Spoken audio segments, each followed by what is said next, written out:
ওয়ালাইকুম আসসালাম ওয়া রাহমাতুল্লাহ।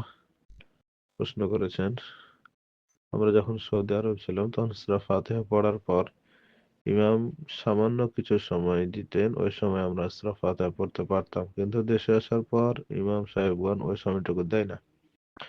ওই ক্ষেত্রে সূরা ফাতিহা কিভাবে আদায় করব? ইমামের সাথে সাথে পড়বেন, ইমামের সাথে সাথে সূরা ফাতিহা পড়বেন, এটাই সঠিক নিয়ম।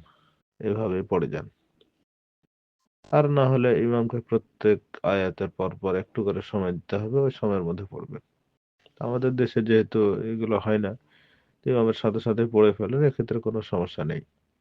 যেহেতু সূরা ফাতিহা ওয়া ইযা কুরিয়াল কুরআনু ফাসতামি'উ লাহু, সূরা আরাফের 204 নম্বর আয়াত অনুযায়ী হয়তো অনেকে বলতে চাইবে যে ইমাম সূরা ফাতিহা পড়ছে মানে এ সময় চুপ করে শুনতে হবে।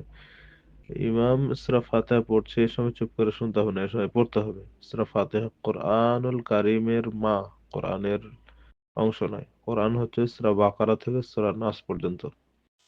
সূরা ফাতিহা হচ্ছে উম্মুল কোরআন, কোরআনের মা। ওয়ালাকাদ আতাইনাকা সাবআম মিনাল মাসানি ওয়াল কোরআনাল আযীম, যে আমি আপনাকে 7 আয়াত বিশিষ্ট সূরা দিয়েছি এবং কোরআনুল আযীম দিয়েছি। আল্লাহ বলেছেন আহ, সূরা নাহলের অথবা সূরা হিজরের আয়াত। তো সূরা ফাতিহা হচ্ছে কোরআনের বাইরের একটা বিষয়। কোরআন হচ্ছে সূরা বাকারা থেকে সূরা নাস পর্যন্ত। আপনি দেখবেন যে পারা গণনা হয়েছে আলিফ লাম মিম এই শব্দ থেকে। তাহলে সূরা ফাতিহার যদি কোরআনের অংশ হতো তাহলে তো আলহামদু এখান থেকে শুরু হওয়ার কথা ছিল। তো যাই হোক, সূরা ফাতিহা ইমামের সাথে সাথে আদায় করেন, কোনো সমস্যা নেই। আসসালামু আলাইকুম ওয়া রাহমাতুল্লাহি ওয়া বারাকাতুহু।